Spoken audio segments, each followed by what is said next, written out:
Para comenzar, vamos a escuchar la disertación a cargo de Adán Javier Levy y María Fernández. Adán es ingeniero mecánico recibido de la UBA y docente universitario. Es cofundador y director ejecutivo de la Asociación Civil Ingeniería Sin Fronteras Argentina, donde se desempeñó como presidente durante 2 mandatos. María es ingeniera civil recibida de la UCA. Actualmente es coordinadora del área de infraestructura y de proyectos de ingeniería para el desarrollo comunitario en ámbitos rurales y urbanos, en la Asociación Civil Ingeniería Sin Fronteras Argentina. La disertación que escucharemos se titula Ingeniería sin frontera. ¿Quiénes somos? ¿Qué hacemos? Los recibimos con un fuerte aplauso.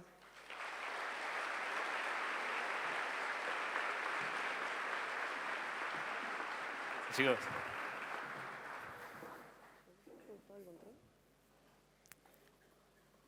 Son esto, ¿no? Bueno, hola, ¿cómo están todos? Les vamos a contar ahora la historia un poquitito de Ingeniería Sin Fronteras, que es un proyecto que nosotros amamos porque también lo construimos día a día.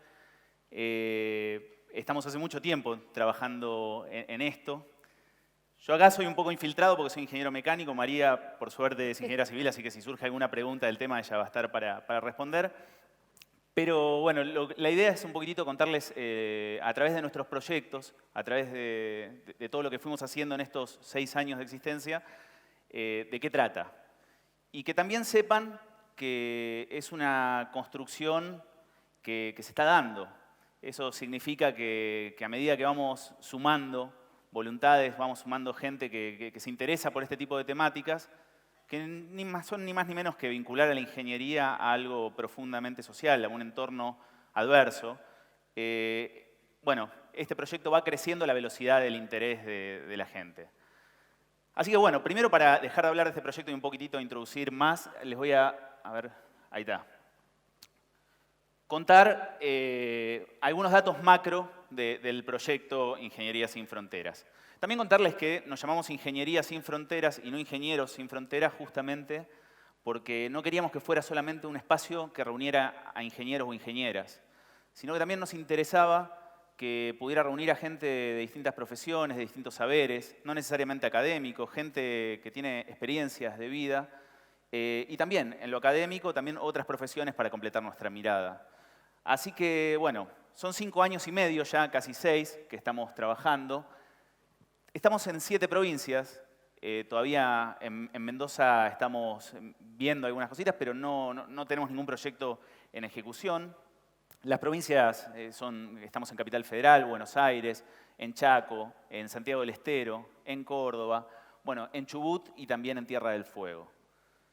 Hoy día contamos ya con 15 proyectos terminados, pero que son de distinta envergadura. Es decir, proyectos grandes para nuestra escala, que somos al fin y al cabo un grupo de gente que se reúne con un objetivo en común.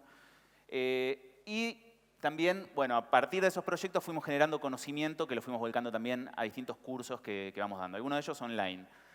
Pero principalmente lo que más nos interesa a nosotros es la gente que se va sumando de distintas maneras, personas que se van convocando a este proyecto para participar. Hoy día, si sacáramos una foto, tenemos 200 personas, 260 personas en actividad, encarando, ya no son 13, sino que son 14 proyectos, todos de ingeniería.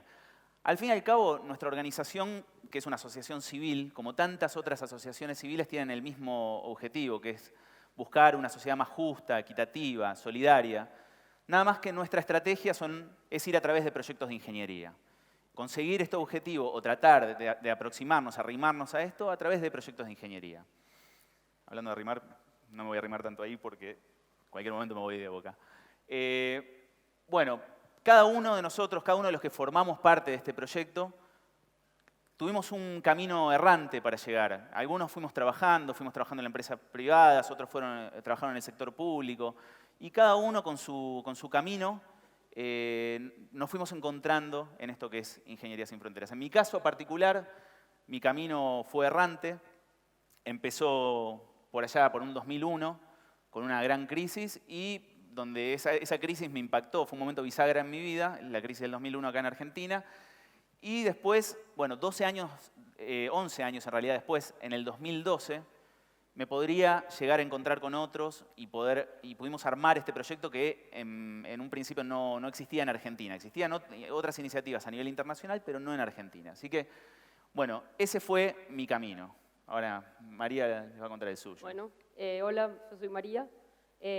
También mi camino a Ingeniería Sin Fronteras empezó un poco antes de que exista, también a través de una crisis personal, vocacional.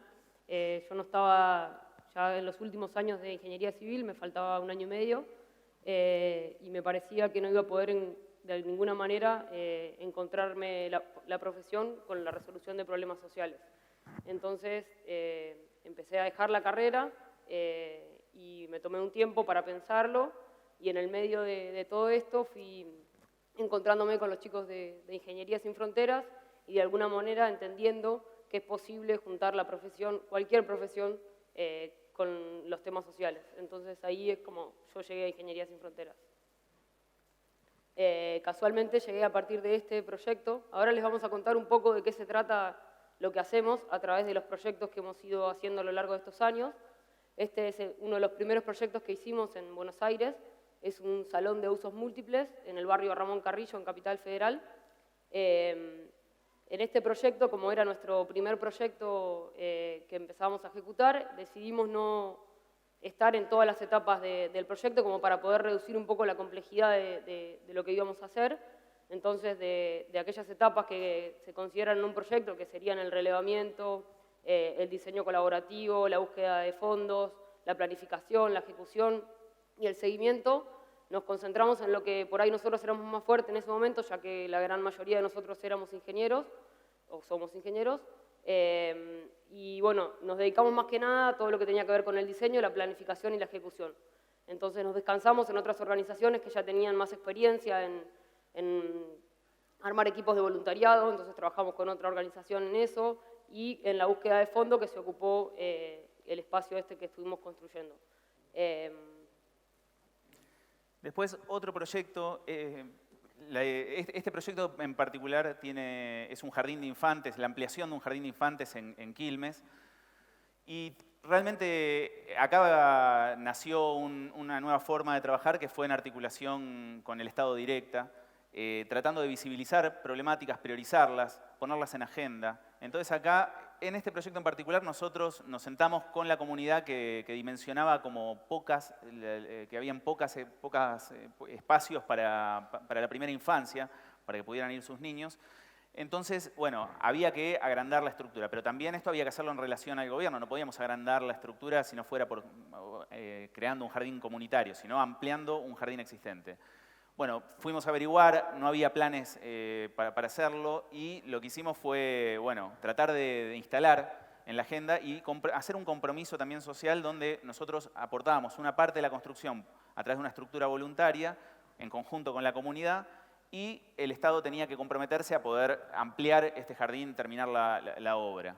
Este proyecto se pudo dar y finalmente se pudo también concretar hace muy poco. Esta es la estructura terminada, eso amplió al doble la cantidad de niños que pueden asistir a este jardín. Todo eso llevó un trabajo muy arduo. Cuando digo muy arduo, son 150 personas que fueron participando en las distintas instancias del proyecto, en 100 jornadas de trabajo. En esas 100 jornadas cada uno fue aprendiendo cómo hacer esta construcción. Muchos no habían tenido jamás una experiencia constructiva, inclusive gente que estudia toda una carrera, pero que tal vez la parte más práctica, no solamente la parte de diseño, bueno, nunca la había puesto en juego.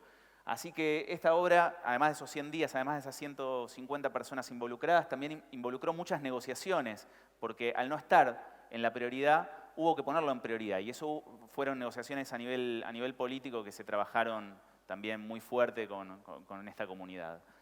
Este salón en particular son 100 metros cuadrados, y el proyecto total, bueno, también incluye la ampliación, que eso está en ejecución ahora por parte del municipio de Quilmes.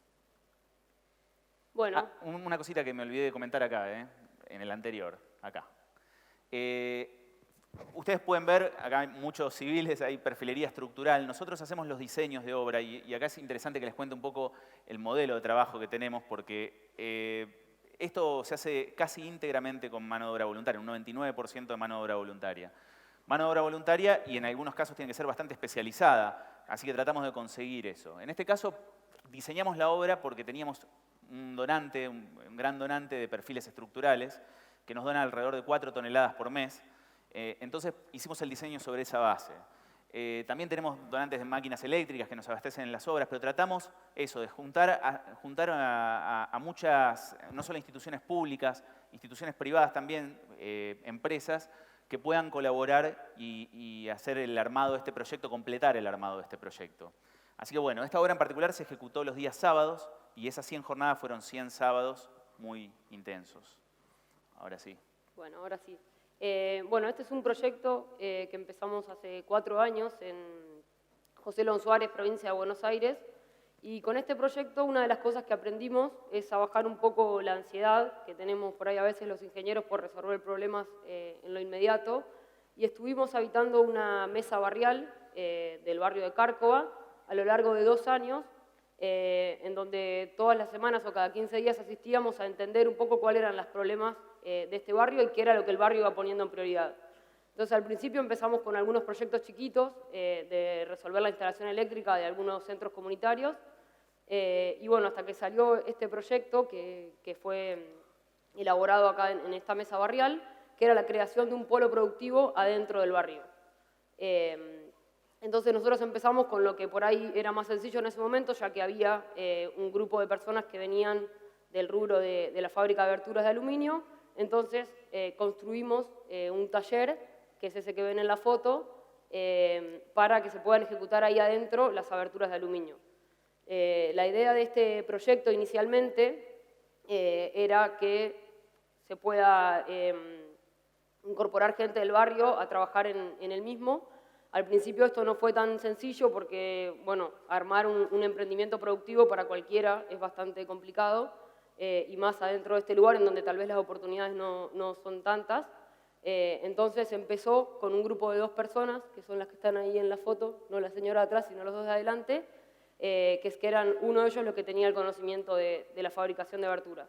Y bueno, poco a poco con el tiempo han podido ir incorporando a lo largo de los últimos 2 años más personas, llegando a picos de trabajo en los cuales incorporaron a 8 personas. En general estables son 4. La idea es que esto pueda crecer y convertirse en una cooperativa.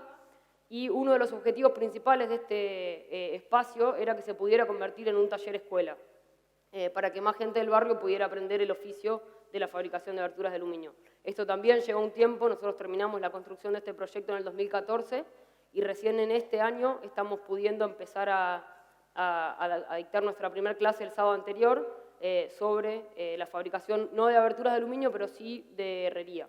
Así que poco a poco vamos estabilizando un poco estas ideas que por ahí al principio venían con tanta fuerza y bueno, hubo que tener la paciencia suficiente para que el espacio se pueda ir generando. Este proyecto, la gente de Santiago del Estero está, ¿no? Ahí levantan algunas manos, vamos, Santiago del Estero. Trabajamos mucho, también los aplaudo, trabajamos mucho en Santiago del Estero y realmente es un lugar donde trabajamos bastante bien. La gente tiene una noción, en general, en las zonas más rurales, la parte colaborativa se entiende mucho mejor que en las zonas urbanas. Nosotros trabajamos en el Monte Santiagueño bastante, esto en particular es en Colonia Dora, es una localidad que queda al sur de Santiago del Estero capital, y es un lugar donde se nos convocó por una problemática de agua. Nosotros ahí fuimos a ver un poco de qué se trataba y nos encontramos con estos panoramas, ¿no? Gente trasladándose y cargando agua de un lugar a otro, y con un déficit principalmente de agua.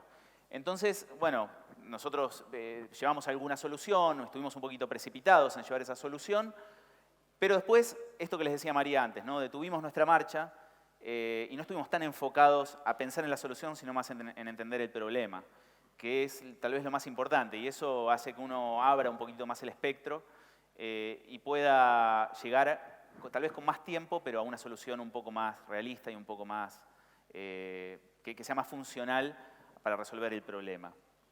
Pero este era el panorama de entrada que nos encontramos, o sea, un déficit de agua y napas contaminadas, con sales o con arsénico.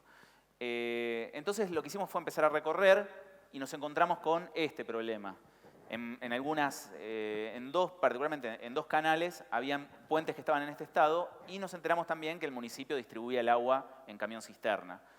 Entonces nos dimos cuenta, entendimos en ese momento, después de 3 meses de estar yendo y viniendo y hablando con la gente, viendo también el recorrido de este camión cisterna, nos dimos cuenta que era un problema de logística el problema del agua y que si contribuíamos a solucionar el problema de logística, estas 500 personas que estaban no solo en situación de aislamiento frente a la falta de agua, sino también aislamiento geográfico total, ¿no? Porque no es que no podía pasar solo el camión cisterna de agua, no podía pasar nadie por ahí.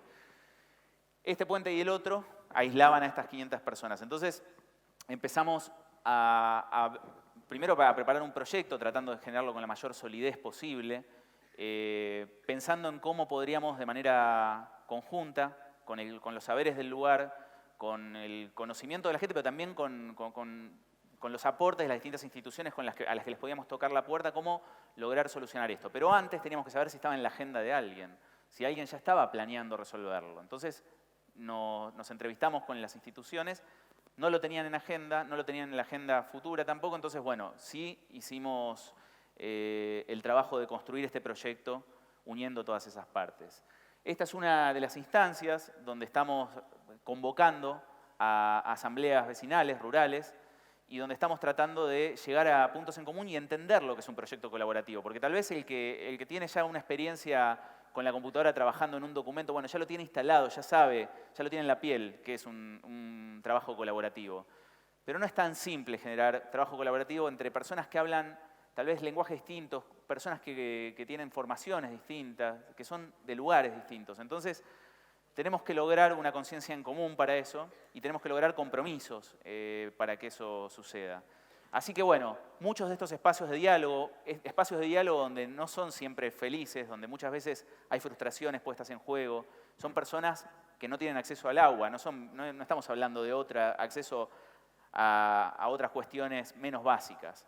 Y hay razones para que estén con esos niveles de descreimiento. Pero el objetivo de nuestro proyecto justamente es torcer un poco eso y lograr juntar esas partes para poder cambiar también esa situación de desánimo que hay en los lugares a los que vamos a trabajar. Así que... Bueno, este proyecto que comentaba Dan, como todos los proyectos que nosotros encaramos, arrancan no solo con presupuesto cero, sino como con una hoja en blanco, ¿no? En el cual en estos proyectos hay que como entender la demanda, entender de qué se trata la problemática y poco a poco entre todos ir definiendo hacia dónde va el proyecto.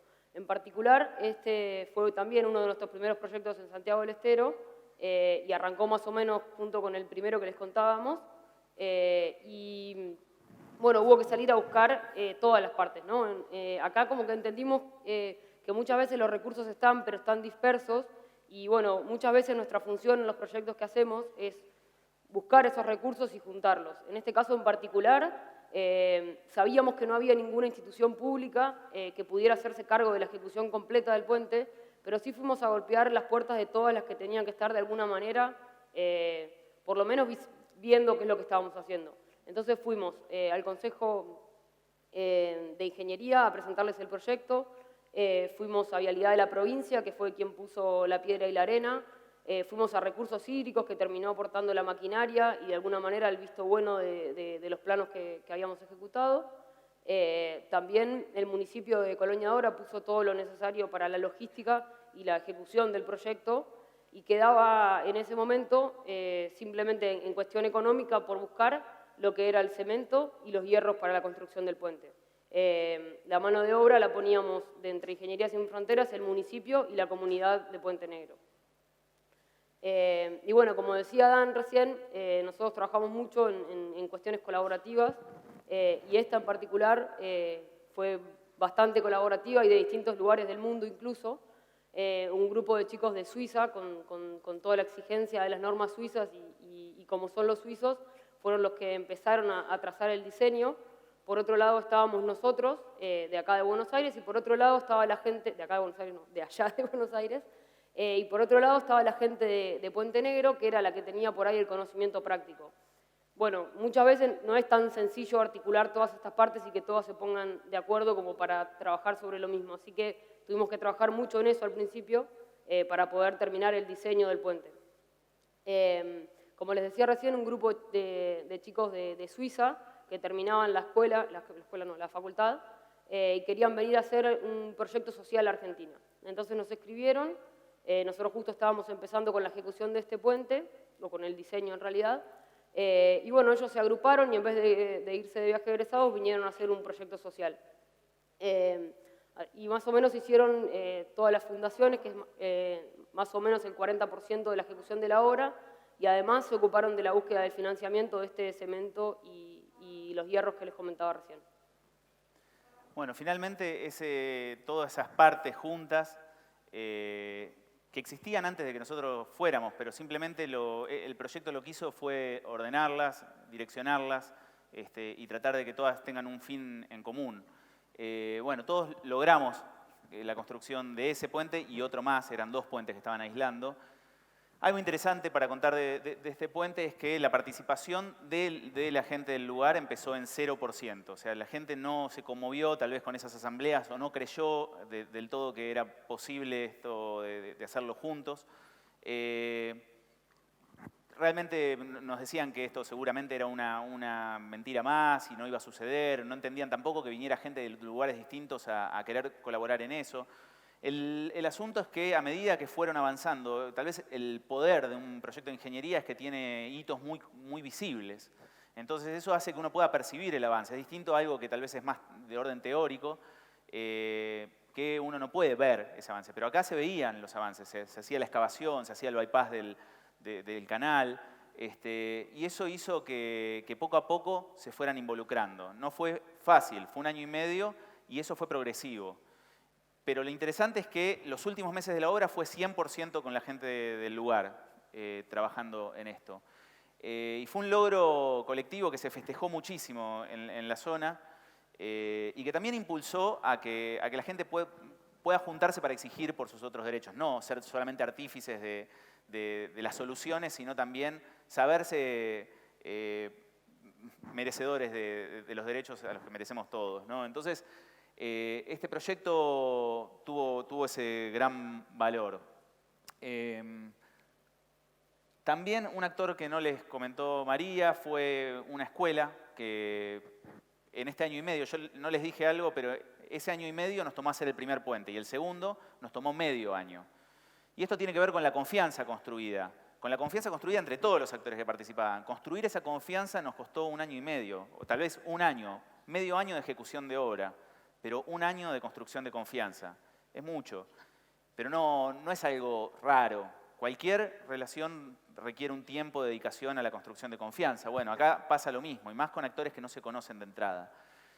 Pero particularmente el segundo puente nos tomó solo 6 meses, les decía, ¿no? Y eso marca una diferencia. Uno de los actores que aparecieron en el camino fue la Escuela de la Familia Agrícola. En Santiago del Estero, en Santa Fe, en todo el país hay varias escuelas de la familia agrícola que son escuelas que trabajan con chicos que viven en parajes y van a la escuela y están 15 días viviendo. Son escuelas de alternancia. Estar esos 2 años cobijados por esta escuela mientras nosotros trabajamos en la construcción de los puentes hizo que conociéramos este proyecto en profundidad. Esos estudiantes suizos también que contó María, después volvieron a su país y decidieron armar una organización, armaron Ingenieros Sin Fronteras Suiza y vinieron a trabajar en otro proyecto que fue la ampliación de la Escuela de la Familia Agrícola.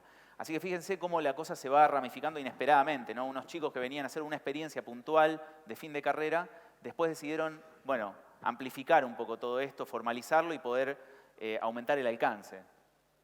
Así que este es otro proyecto en el que estamos. Y el proyecto particularmente como impacto, lo que busca también es duplicar la cantidad de alumnos que pueden asistir a esta escuela.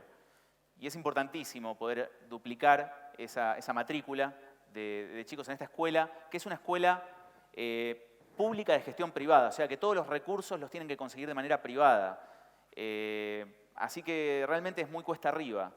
Bueno, se logró ampliar en esos 180 metros cuadrados con participación de las familias, con participación de los chicos que también los maestros incluyeron en la currícula temas de construcción para poder avanzar también en esta obra y para poder aprender a la par.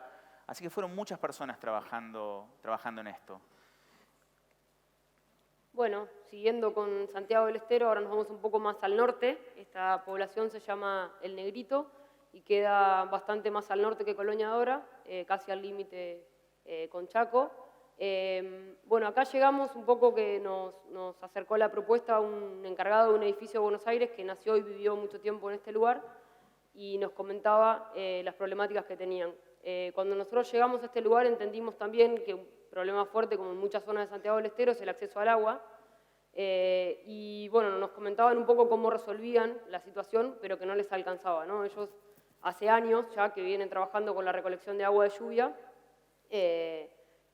porque también es una población que queda muy aislada, acá no llega el camión cisterna, o sea que eso no es una posibilidad.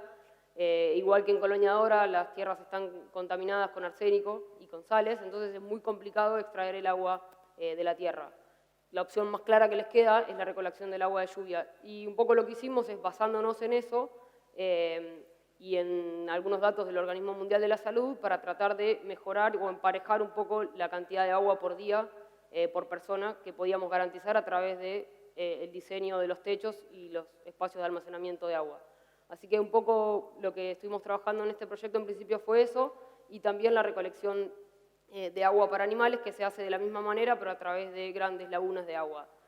En este proyecto, como en todos los que nosotros trabajamos, un poco la idea que tenemos es utilizar los proyectos de ingeniería como una estrategia para impulsar el desarrollo local de cada comunidad y que a través de esto se puedan impulsar la resolución de otros temas del espacio, como ahora se está trabajando fuertemente en el agua para consumo animal.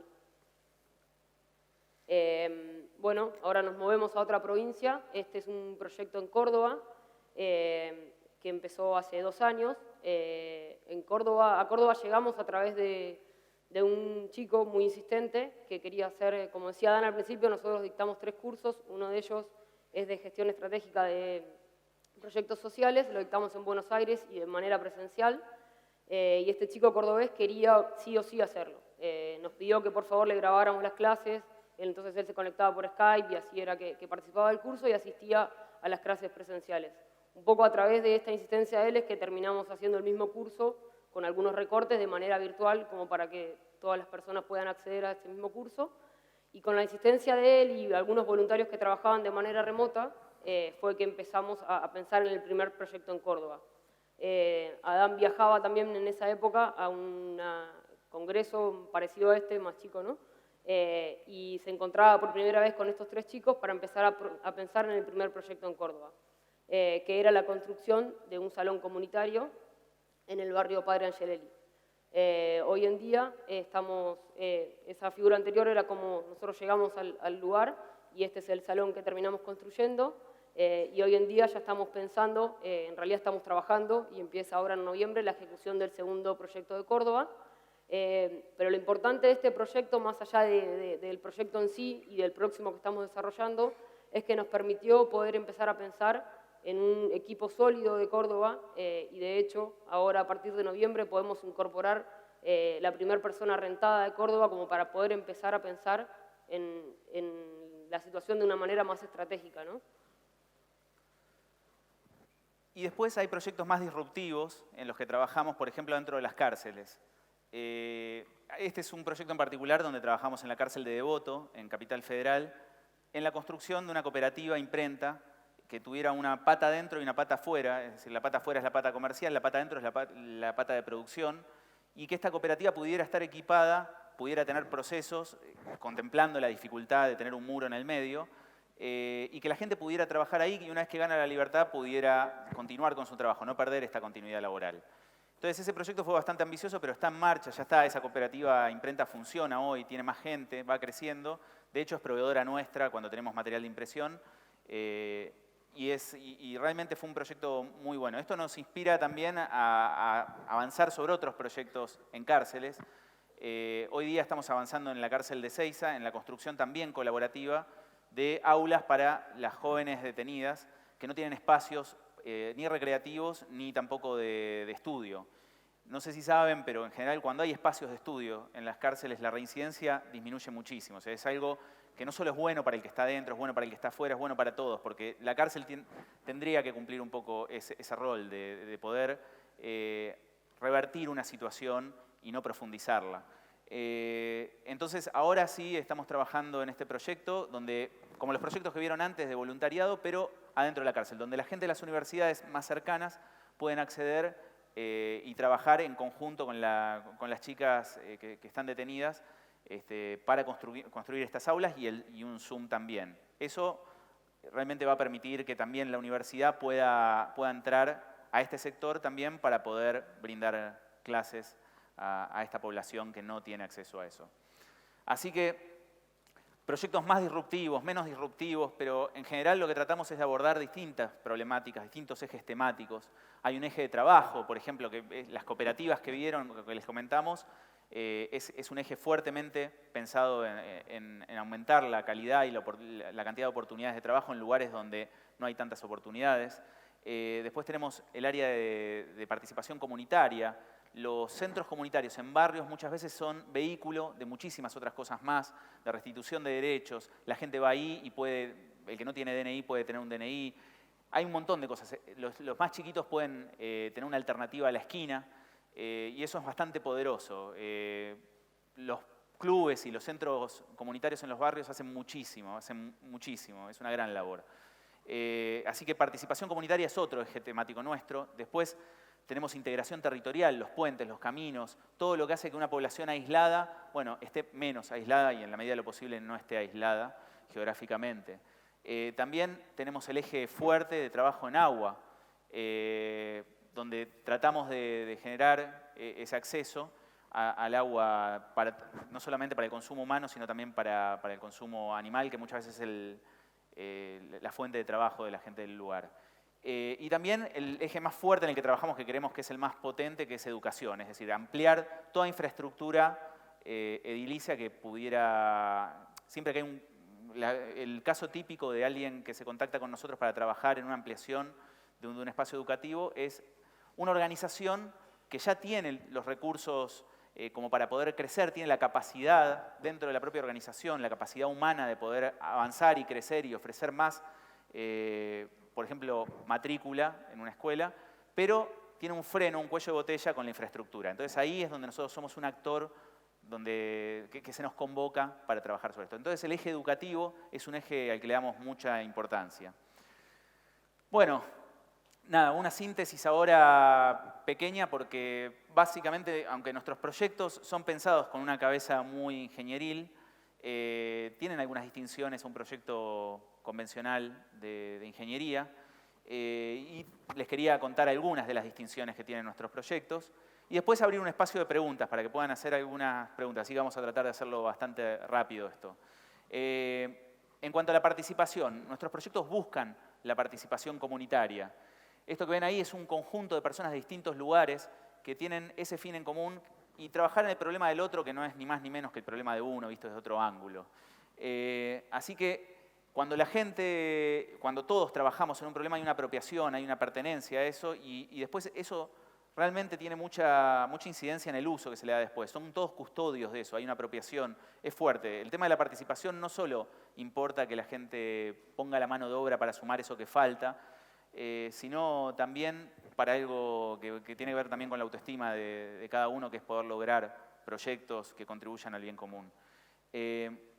Por otro lado, también estas charlas, hay gente que ya está, que se concibe a sí misma como un sujeto ya abandonado. Y en realidad esto de hacer un switch, cambiar un poquitito y esa percepción, o cambiar mucho esa percepción, y que se transforme en un sujeto demandante de sus derechos. Nuestros proyectos, obviamente que nosotros no vamos, somos una asociación pequeña, somos un conjunto de voluntades, pero sí lo que queremos es que al transitar cada proyecto lo que se ve es que bueno, hay un resultado muy visible de poder sumar a distintas personas con este fin común. Así que esa transformación nosotros la vemos muy visiblemente y es muy emocionante cuando ese sujeto abandonado que parte, hasta inclusive está encorvado a la entrada, después es un sujeto que ya te empieza a cuestionar cosas, que ya empieza a sentir que realmente merece los mismos derechos que todos. Otras cuestiones que suceden en nuestros proyectos también son vehiculizadores de transmisores de herramientas. Para los dos lados, no es que vienen los ingenieros a transmitir herramientas a la gente del lugar, sino que hay transmisión de conocimiento, hay circulación de conocimiento, y eso es algo maravilloso. Por eso es que tratamos de que todos participen, o en la medida de lo posible participen de todas las instancias. No es que la gente del lugar solo va a poner ladrillos, sino que participan de la mesa de negociación con las instituciones públicas, que participan también en la búsqueda de fondos, que cada uno con los contactos que tiene, cada uno también en las áreas que quiere aprender, pero es importante la participación en todas las etapas, o por lo menos que esté abierta la oferta para que cualquiera participe. Bueno, otro caso es las redes, ¿no? Nosotros, aunque tengamos la capacidad de conseguir los recursos lo que tratamos es de que haya distintos actores y distintas tipologías de actores.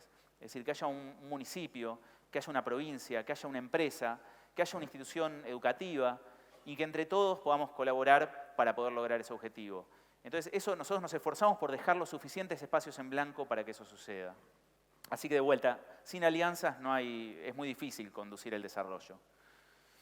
Bueno, por otro lado también lo que buscamos es que esta cantidad de miradas también garanticen, que trabajen en la garantía de que el lugar realmente funcione como tenga que funcionar. Nosotros participamos mucho de la parte constructiva, pero no participamos tanto de la puesta en marcha. Esa escuela después tiene que funcionar como escuela.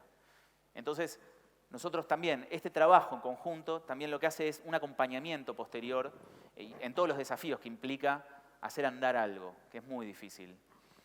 El que haya emprendido algo probablemente sepa lo difícil que es que algo funcione y sobreviva y que pase 1 año de vida, 2 años de vida, 5 años de vida.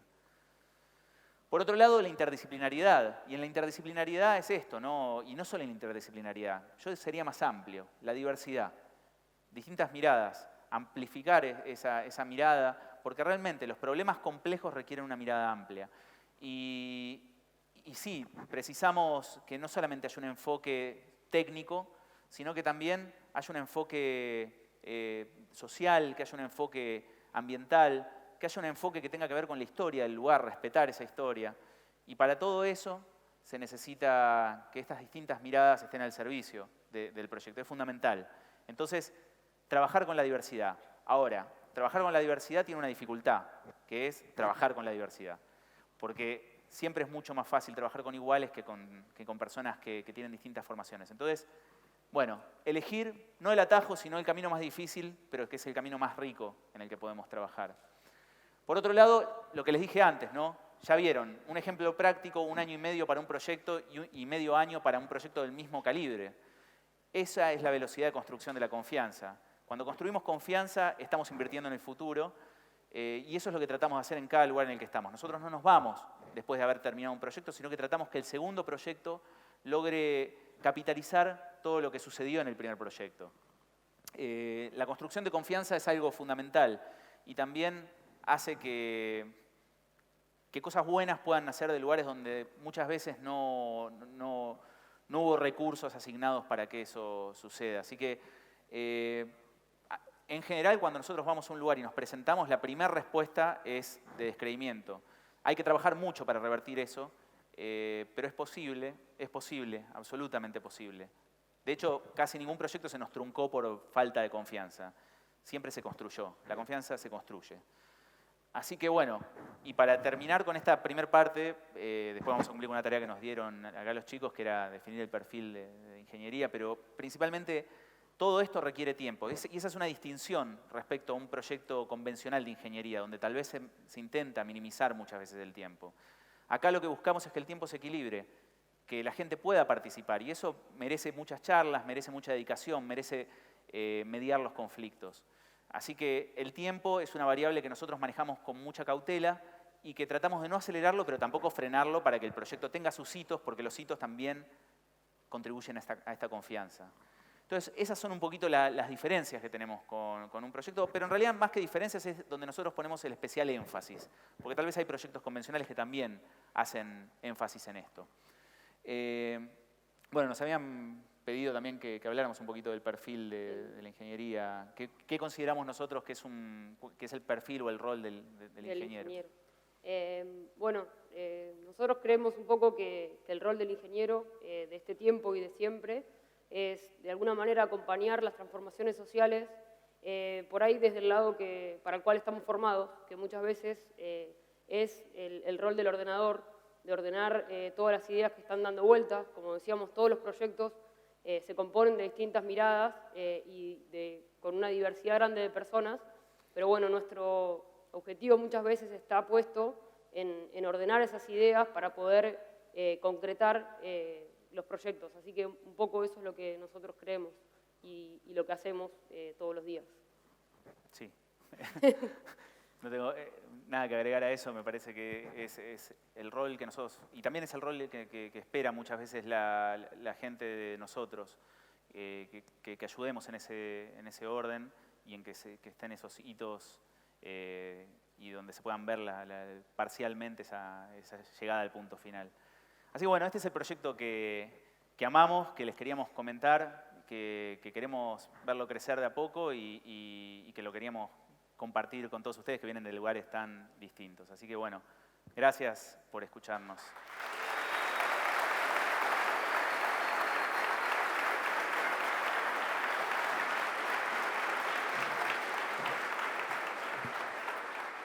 Bueno, se abre ahora un espacio para las preguntas. Rogamos que formulen sus preguntas pidiendo seriedad y respeto al comunicar sus inquietudes. Se responderán de a una hasta que el tiempo disponible lo permita.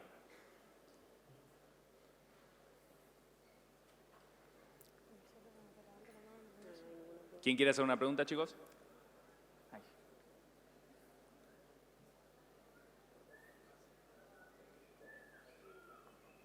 Allá también, ahí. Sí. Están probando el micrófono y no se escucha. Son muchos, ¿eh? No los veía. Ahora que se prendió la luz. Sí, ahí yo sé que están. ¿Quiere preguntar? ¿Qué tal? ¿Aprendido esto? ¿Se escucha? Ok, Ah, ahora te respondemos. No, quería preguntar cuál era la pauta de diseño. O sea, tienen muchos proyectos que son solidarios y como dicen ustedes, arrancan con un presupuesto cero y realmente se les pone todo muy costa arriba. ¿Cuál es la pauta de diseño a la hora de decir uso el mínimo costo, me manejo con costo-beneficio? ¿Cómo se manejan para decir hasta dónde cubro tal necesidad con el presupuesto limitado que yo tengo? Bueno, en realidad, como decíamos, nosotros arrancamos con presupuesto cero en todas las obras y lo que hacemos es diseñar todas las cosas, nos basamos en lo que la comunidad con la que trabajamos demanda y hacemos las cosas de la manera que la haríamos en cualquier lugar, respetando todas las normas de arquitectura, de diseño y de ingeniería necesarias. Y en función de eso salimos a buscar el financiamiento. Lo que sí hacemos muchas veces es basarnos en materiales que sabemos que conseguimos con mayor facilidad, como son los perfiles estructurales. La mayoría de nuestras obras, que vieron por ahí algunas fotos, están basadas en perfilería metálica, porque es algo que recibimos gratuitamente. A veces están súper sobredimensionadas las estructuras, porque son los perfiles que tenemos. Mientras resistan lo que tienen que resistir, suficiente. Y sumo una pregunta a esto, porque estoy haciendo mi proyecto final y tiene un poco que ver con lo que hacen ustedes. Y la otra pregunta es, ¿cuándo decido yo que también lo hago y cuando decido hago más de menor calidad, pero para poder satisfacer más gente? ¿Qué opinan ustedes de esa zona gris que uno tiene que apuntar hacia un lado o hacia el otro? ¿Me podés repetir la pregunta? Porque no... Si uno tiene un presupuesto limitado, Sí. a veces tiene que decidir, no sé, como por ejemplo Techo para Mepis o esas organizaciones, hago 1000 casas de X calidad o hago 600 casas de una calidad mayor. Claro. ¿Cómo toman ustedes ese criterio para pedir una segunda opinión respecto a eso? Sí, nosotros somos una organización que en general trabaja con problemáticas únicas porque son la problemática de la propia comunidad y de algún modo lo que hacemos es un diseño ad hoc para poder resolver esa problemática en particular. Hay otros proyectos que tienen más escala y que están muy bien también, son proyectos distintos y que pueden abordar una temática en escala. Ahora, nosotros, bueno, tenemos que elegir un poco la singularidad de trabajar sobre ese problema porque particularmente nosotros partimos siempre de una demanda comunitaria particular y sobre eso es que resolvemos. Entonces, bueno, no vamos tanto a la escala, sí vamos a la construcción y sí trabajamos mucho sobre el desarrollo comunitario. Entonces eso requiere un proyecto un poco más de mediano plazo, como para trabajar muchas temáticas que se dan a lo largo del proyecto que no solo tienen que ver con la parte constructiva. O sea, también valorando mucho lo que le dice la gente, que ellos prefieren, o sea, escuchando mucho la opinión de la gente. Entonces, Sí, y con ese diseño colaborativo también, donde se trata de que eso realmente sea una solución para el lugar. No siempre son estructuras edilicias. Claro. Y tal vez también lo que hacemos a veces, en función de la pregunta que hacías, de cómo decidimos el tamaño de las cosas que hacemos, cuando vemos que una obra tiene una envergadura muy grande, la dividimos en partes. Y entonces primero atacamos una parte, concretamos un espacio y después vemos la forma de... Muchas veces al visibilizar una problemática o al visibilizar un proyecto es que aparecen un montón de otros actores y eso ayuda a que las segundas fases se hagan de manera más rápida. Sí, muchas veces encaramos solamente la primera etapa nosotros y después eso sigue porque ya otros actores se involucraron. Y eso para nosotros es perfecto.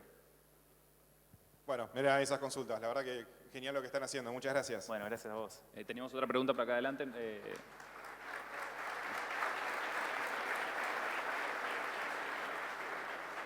está. Allá también había, ¿no? Buenas tardes. ¿Dónde? Hola. Allá. Sí, discúlpame, yo te quería consultar cómo se manejan, ponerle con el Ministerio de Trabajo o con los gremios, al tener mano de obra ad honorem. O sea, si no tienen problemas con la parte de seguridad e higiene,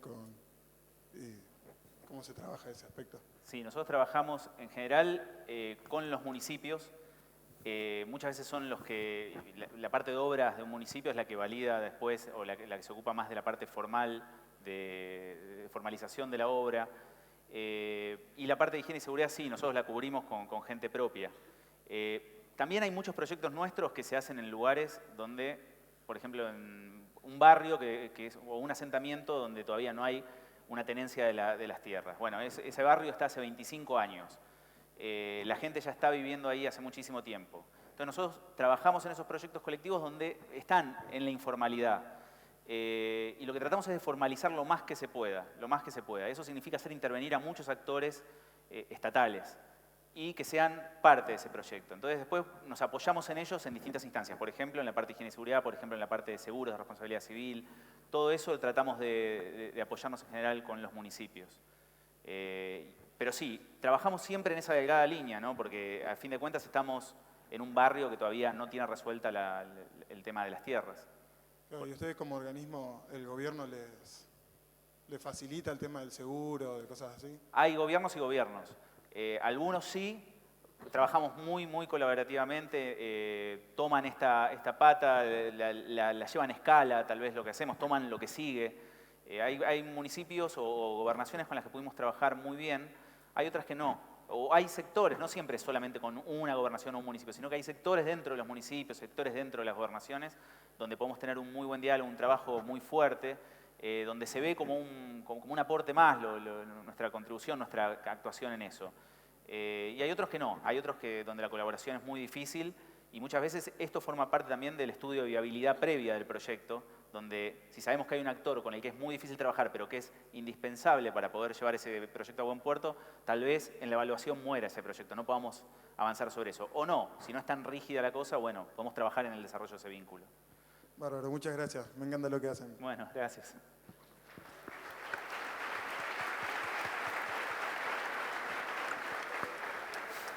Perdón.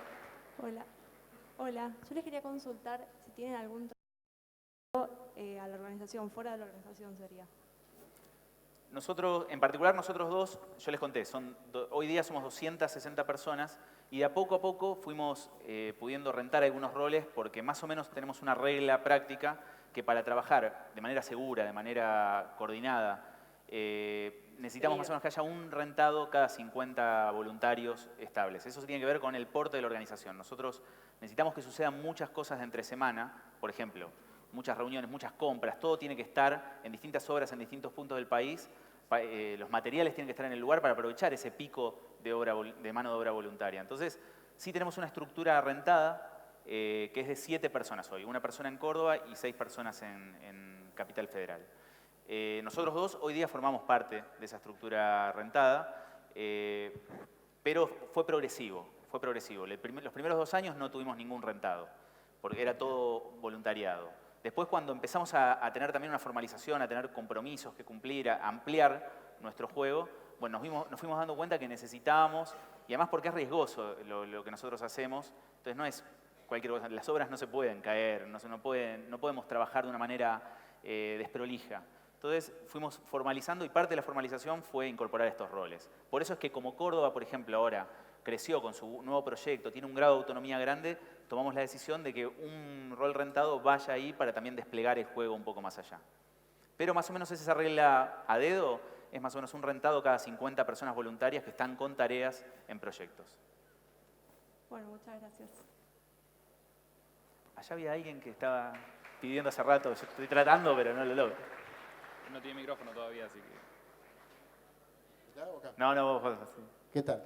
En relación a lo que había solicitado la organización y considerando la experiencia que ustedes tienen, ¿cuáles son los paradigmas que ustedes identifican en la formación de ingenieros y cuáles considera el que debería ser?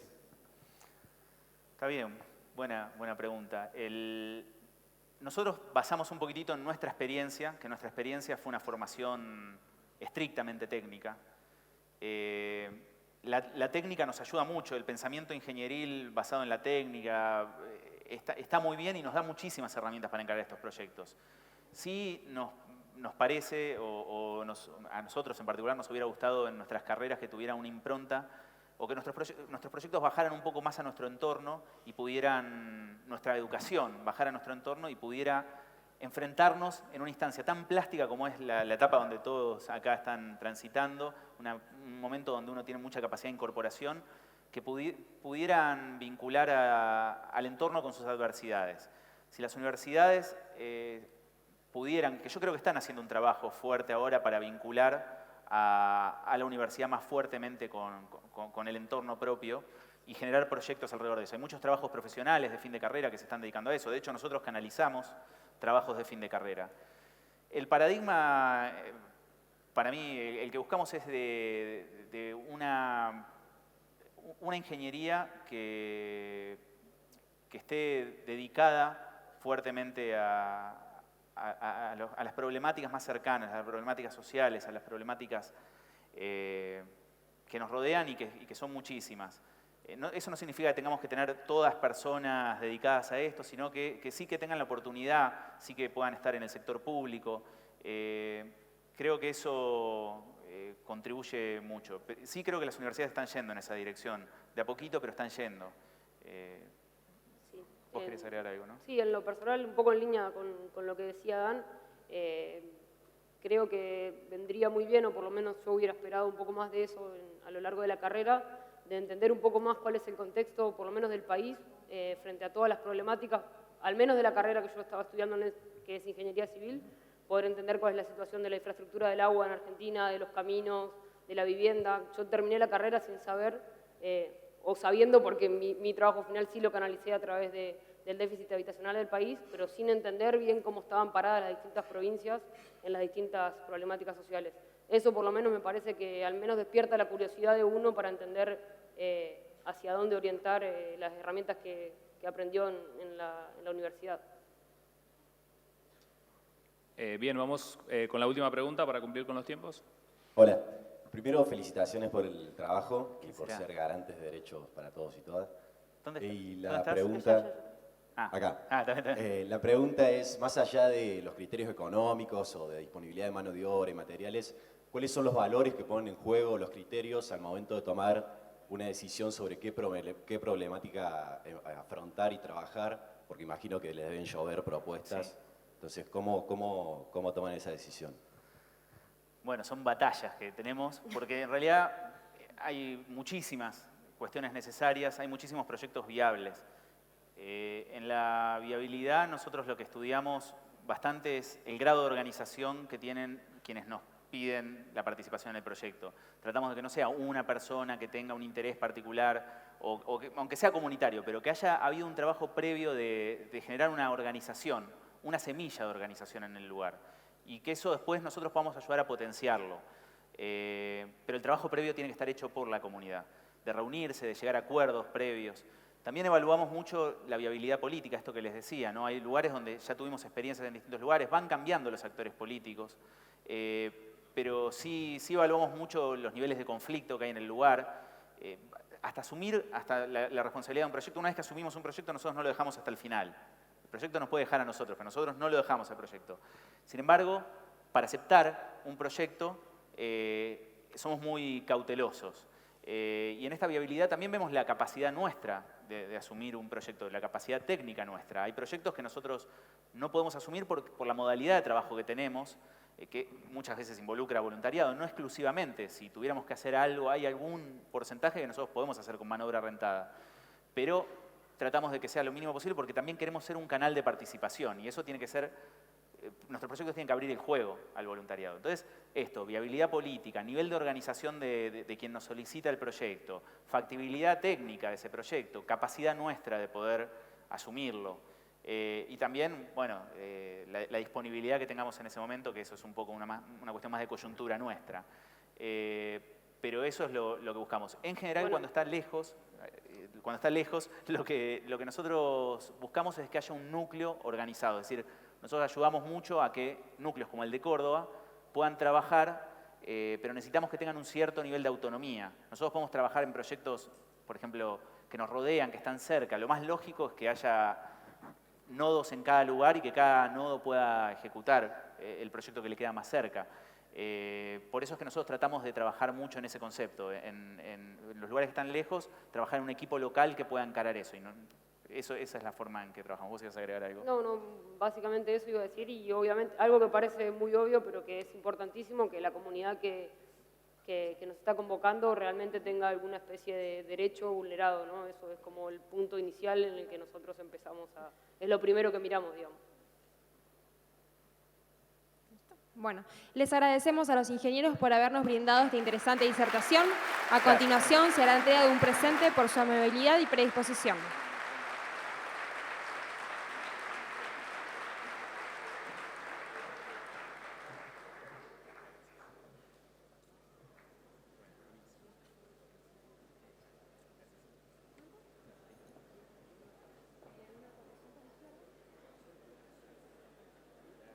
Agradecemos a Dani y a María nuevamente, los despedimos con un fuerte aplauso.